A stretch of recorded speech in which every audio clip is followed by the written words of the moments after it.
Majority Leader John Thune told my colleague last night that he has no expectations or plans to put the debt ceiling in instructions for a budget for reconciliation. And then you have some of your own moderates who are pushing back on this, saying you should do it on a bipartisan basis. So is your plan from before Christmas, dead on this issue? Well, it was meant to be a point of discussion. We had to begin somewhere, and this is a thoughtful dialogue that happens between the two chambers and then internally inside each chamber.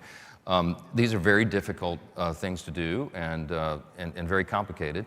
And so Leader Thune and I talk about this all the time, and he was in my office right before we left for the holiday, and we talked about that very thing. He thought it might be a heavy lift to do it on reconciliation in the Senate.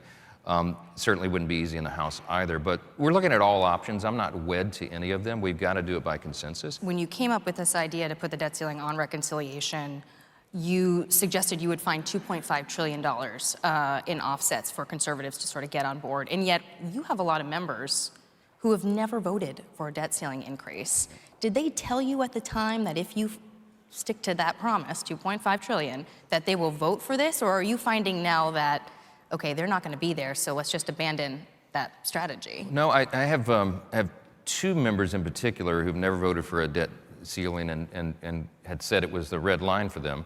Both of those members are indicating now, if the conditions are right and if the terms of the legislation are acceptable and there are legitimate cuts to the size and scope of government, which we're all committed to, that they would be open to doing that. So no one has completely foreclosed the possibility. So now the challenge for leadership and for me is to make sure that we fine-tune this. We kind of meet equilibrium across the Republican conference to make sure everyone is satisfied.